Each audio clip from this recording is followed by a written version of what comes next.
It's been some time since we've spoken about Squadron 42. This will be the single-player component of the Star Citizen universe. Of course, it shares the same universe as Star Citizen, but will be a cinematic single-player game. For those of you who don't know what Squadron 42 is, whereas you've got Star Citizen as a persistent universe, this giant alpha MMORPG that's still heavily in development as most people know, Squadron 42 is a standalone single-player game, though it's meant to be out years ago and is still in development much like Star Citizen. Well, thanks to an MCV Develop article and an interview with Carl Jones, the CEO of Cloud Imperium, aka the developers behind Squadron 42 and Star Citizen, we've got some new information about what's actually going on with the game's development and where things are heading. I'm going to jump into today, read a bit about it, and tell you the latest news. Hey everyone, my name's Captain Jack and welcome back to my channel. This year I'm dedicating a lot of my focus to Star Citizen, a game which I love talking about due to how awesome it looks and what the possibilities are for the game. No matter your opinions, I'm going to be here giving you the latest information on the game and we can actually learn more about it together and explore the universe and see these really cool things. So today's going to be a bit of a chatterbox video talking about the latest updates to Squadron 42, particularly through this article and what we learned through it. It is talking about Star Citizen's supposedly 5-year mission. Though, fun fact, on October 10th, it will be a decade since Cloud Imperium Games and Chris Roberts announced Star Citizen at GDC. Oh my, how time has flied. Star Citizen is also currently the most crowd-funded game in history, coming in around about 422 million currently, or 380 million pounds and 422 million USD. I believe internally there is a bigger figure as well, but we'll cover that at a later date. Of course, one of the big news is that CIG, so that's Cloud Imperium Games for those who don't know, are expanding their main development studio here in the UK. They're actually taking over a site in Manchester, which is a big city in the UK for those who don't know. It's a site of the old Granada Studios, and it's expanding operations to 1,000 new staff within 5 years. Seems to suggest that while we may never know where Star Citizen is actually going in the future, or where it will end up, or what state it gets there, we can at least put an ETA here where that might be. 5 years from now, if our maths is correct, that would be in 2027. That's scary to think about for a lot of people. So by that time, Carl Jones, who is the COO of Cloud Imperium Games, thinks they'll be operating a very large MMORPG. Star Citizen, by definition, is an MMO. Currently, right now, I'm not sure if I'd class the RPG element right there personally. However, it is sort of forming up to be this MMO. And by the time more Star Systems are in there, more roles and what you can do, more mission systems, it will be getting closer and closer to an MMORPG. Carl also goes on to say we're going to have a huge development resources available for the game because by that time, i.e. within 5 years, development resources because they'll be focusing on a sequel and sequels for Squadron 42. Now, hold the door a minute. Whether he means sequels to Squadron 42 as in more than one, or like for future episodes which are happening with Squadron 42 is unsure just yet. The article does make a light joke of this, that, you know, as in more than one, perhaps Squadron 41, I'm just joking. But obviously Squadron 42 is the cinematic sidekick. It is based off of the Wing Commander games, in a sense, is like a spiritual successor, which obviously Chris Roberts came to prominence with. And of course Squadron 42 does feature the motion cap likeness of actors like Mark Hamill, actress Gillian Anderson, and of course actor Gary Oldman. It was announced ages ago now, around about 2014. Oh boy, oh boy, oh boy. But obviously one core thing is I reckon we will see more updates for Squadron 42 going forward. This will be as Cloud Imperium Games and Stars as a mastermind, Chris Roberts, is actually moving back to the UK and establishing himself here after spending so much time out in LA. According to Carl Jones, the CEO, and also the article, Roberts is meant to be spending more time in the UK focusing on Squadron 42. So it appears perhaps this is where some of the hiccups are standing, is because Chris Roberts is not here to focus on it himself. That's something, you know, to go into it. The article does mention how obviously the work from home environment has actually sort of damaged progress in a sense. Like CIG have managed to cope with it. However, the work from home environment has not been ideal. They go on to say that quite recently they brought most of the Squadron 42 team back into the office in Winslow. The capacity is limited, so they can only bring they couldn't bring everybody back, but it's transformed the vibe and the morale of the team, which is very nice.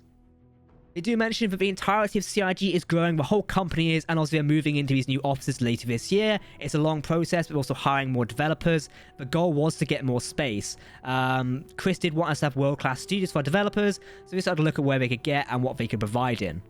It does make sense that CIG are focusing a lot of their efforts inside of the United Kingdom. If you didn't know, thanks to establishing game studios in the UK government does give significant tax reliefs to game development studios here in the UK. Many of them take advantage of that, and obviously it's a good thing as well. Also in this article is a beautiful picture of the Redeemer, which is my new ship inside of Star Citizen as well.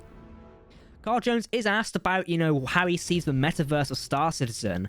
He sees it in terms of an immersiveness and game offering players the opportunity to create meaningful social stories, hence maybe the RPG start there. He did make a point of differentiating Star Citizen from other games, such as what is frequently compared to. Whether considered metaverse or not is its fidelity. He does say the following: I don't think anyone has got the ability to build scale and detail like we can. Obviously, we've got a lot of work to do to create fun within that, but we've got tens of thousands, sometimes hundreds of thousands of players enjoying the game as it is of today. Maybe one day we'll have something that people refer to as a metaverse. We'll certainly have the technology to build it, but that's not our business focus. Our focus right now is delivering Star Citizen and Squadron 42 to the community that supported us, i.e. the backers of Star Citizen all this time. It's pretty clear right now that with CRG, the goal is to deliver Squadron 42, and they're working hard on polishing it. And might I say, to be the skeptic here, about time it is delivered. I think many have been waiting for that for quite a long time now. Either way, I can't wait and see it since it's actually delivered. I am very excited for it. They do make comments on CRG's working hours. Obviously, lately in the whole game industry as a whole, thanks to the whole Activision Blizzard crisis, the working conditions of game developers has been brought up. While CRG have responded to this, and they've moved more flexible work hours, and staff will be able to work from home due to the COVID situation where appropriate, and of course when it's mandated. He does insist that the office is a central part of CRG's work culture. As a business owner myself, I can somewhat agree to that. Having staff in office does make more sense when and where it is safer, obviously with the COVID pandemic. However, doing a work from home and sort of mixed blending sort of work sort of ethic is not the end of the world at the same time. Again, there is more comments on the whole CRG work culture compared to Activision Blizzard. They do mention that inside of CRG as an entire developer, they have these townhouses or town halls where developers can ask the senior management any questions, and it's sort of this honest and, open work environment that's actually done. My main takeaway from an article like this is that Star Citizen is now starting to get a more positive rap from articles. For many years now, we've read articles and videos and news releases where Star Citizen is criticized as this sort of failed and sort of scam of a game. We see those terms thrown around all the time, and in fact, it's never actually going to come to fruition. Though here with these more positive articles, and starting January 2022 strong, we're actually seeing more and more of the foundations actually coming to work, and it's looking rather nice. I, for one, very excited to see where it's going. If Squadron 42 does land, probably in 2023 is my prediction for it personally. Based off this article, we are going to start seeing more of it, and I reckon at CitizenCon we might see an unveiling of it, particularly as 4.0 is around the corner and more gameplay elements are making it into the universe as well. It does make sense.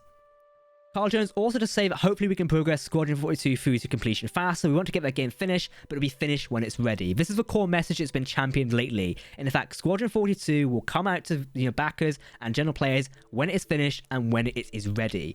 That's the core thing of likely why it's been delayed for so long now. It's not ready, it's not finished, we are going to have to wait for it. And personally, with the state of video game releases as of late, it makes perfect sense that, they want to release it when it's ready. Star Citizen is already a highly scrutinized game development project. Therefore, it makes sense, they want to get it completely done. So when it's out and when players can actually get their first hands on Squadron 42, the standalone component of the Star Citizen universe, they want it to be perfect and they want it to work right off the bat. We see, for examples of obviously Battlefield 2045 or 32, whatever it's called, 2042, that's the one, on how that released, very broken, not a lot of effort going into it in terms of EA's backing. Therefore, it did not do very well, and the community are currently in revolt against it, some would say. We also see this with Cyberpunk as well. That did not receive very well. Any smart game developer will be watching right now to make sure whatever they release is perfect. CRG, especially as Star Citizen is such a scrutinized project. Either way, I'm looking forward to Squadron 42 when it releases. I want you to let me know your thoughts down below in the comment section. Once again, I've been Captain Jack here on the channel. If you're looking forward to covering more Star Citizen content and following up to date with news, then make sure to hit that subscribe button, and I'll see you next time.